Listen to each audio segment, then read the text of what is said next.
रत्नागिरी सिंधुदुर्ग लोकसभा मतदारसंघात मतदानाला केवळ एक दिवस शिल्लक असताना भाजपाचे नेते निलेश राणे आणि महाविकास आघाडीचे अधिकृत उमेदवार विनायक राऊत यांच्यात ट्विटर वॉर रंगला आहे। विनायक राऊत एका ठेकेदाराला धमकावत असल्याचं कथित ऑडिओ क्लिप निलेश राणे यांनी आपल्या अकाउंटवर पोस्ट केलं आहे।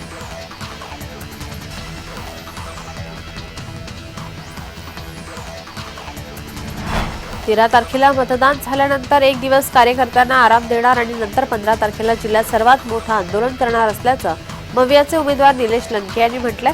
शेतकऱ्यांसाठी हे आंदोलन करणार असल्याची घोषणा निलेश लंके यांनी जाहीर सभेत केली आहे। दरम्यान या आंदोलनावेळी कोणत्याही मंत्र्याला जिल्ह्यात फिरू देणार नाही असा इशाराही त्यांनी दिला आहे।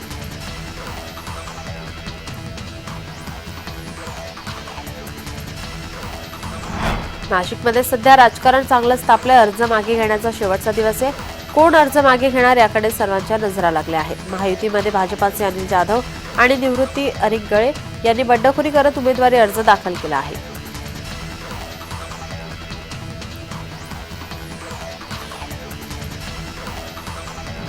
आदित्य ठाकरे छत्रपती संभाजीनगर दौऱ्यावर आहेत। मवियाचे उमेदवार चंद्रकांत खैरेंच्या प्रचारासाठी ते सभा घेणार आहेत।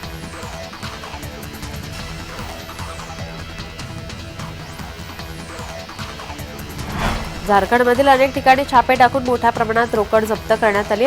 सार्वजनिक बांधकाम मंत्री आलमगीर आलम यांचे स्वीय सचिव संजीव लाल यांच्या नोकराच्या घरातून ईडीने मोठी रोकड जप्त केली। सूत्रांनी दिलेल्या माहितीनुसार ही रोकड 250 कोटींच्या दरम्यान असल्याचा अंदाज आहे। छापेमारीमध्ये जप्त करण्यात आलेली रोकड एवढी मोठी आहे की ईडी अधिकाऱ्यांनी आता नोटा मोजण्याच्या मशीन मागवल्या आहेत।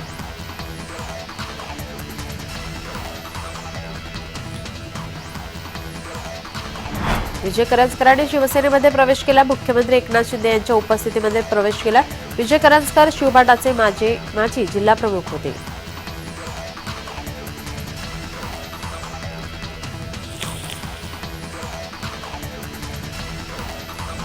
उत्तर मध्य मुंबईत महायुतीचे भाजपा उमेदवार ॲडव्होकेट उज्ज्वल निकम यांनी प्रचारात जोर धरला आहे। अशात त्यांच्या प्रचारासाठी त्यांचे चिरंजीव अनिकेत निकम हे सुद्धा निवडणूक रणसंग्रामात उतरले आहेत। उज्ज्वल निकम यांचा मुंबई दौरा सध्या चर्चेत आहे। उत्तर मध्य मुंबईत महायुतीकडून प्रचाराचे विशेष नियोजन करण्यात आले आहे।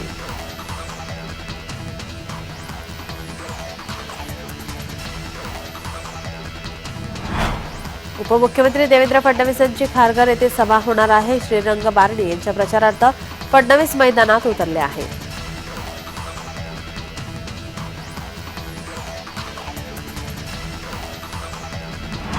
तिसऱ्या टप्प्यासाठीच्या प्रचार तोफा थंडावल्या। राज्यात 7 मेला मतदारसंघामध्ये मतदान होणार आहे।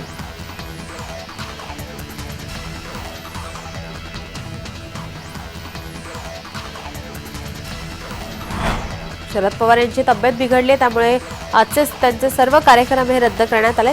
निवडणुकीमध्ये झालेल्या सततच्या सभा दगदग यामुळे शरद पवार यांची प्रकृती बिघडली आहे।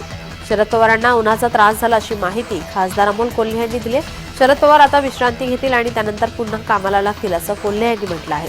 डॉक्टरांनी शरद पवारांची तपासणी केली असून त्यांना विश्रांतीचा सल्ला दिला आहे।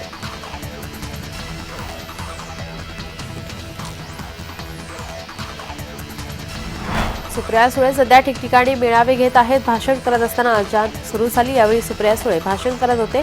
अजान झाल्याचं लक्षात आल्यानंतर त्यांनी अजान संपेपर्यंत भाषण थांबवले। या घटनेचा व्हिडिओ सध्या सोशल मीडियावर चांगलाच व्हायरल होतोय।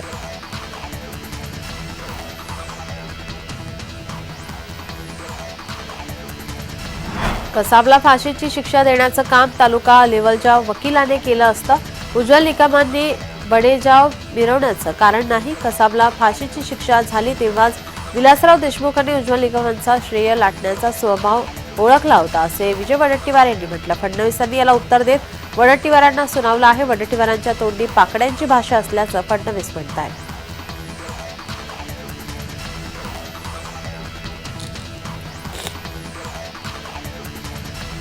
गद्दारांना निष्ठा काय असते हे शिकवण्याची नाही तर दाखवण्याची वेळ आली आहे। मला यात खात्री आहे की राजनचा विजय तर होणार आहे, पण राजन विचारेंचा विजय हा गद्दारांचे डिपॉझिट करून पाहिजे। फक्त गोंधळून जाऊ नका। धनुष्यबाण चोरांच्या हातात आहे असे उद्धव यावेळी म्हणाले आहेत।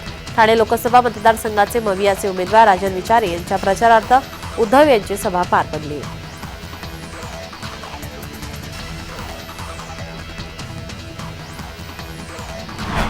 पंकजा मुंडेंच्या प्रचारासाठी पंतप्रधान नरेंद्र मोदींची सभा होतीये. मात्र बीड जिल्ह्यात यंदाच्या निवडणुकीत मराठा विरुद्ध ओबीसी असा सामना रंगल्याचंही दिसून येत आहे. त्यामुळे प्रचार सभेत बोलताना उमेदवारांकडूनही मराठा आरक्षणाचा मुद्दा उपस्थित होत आहे.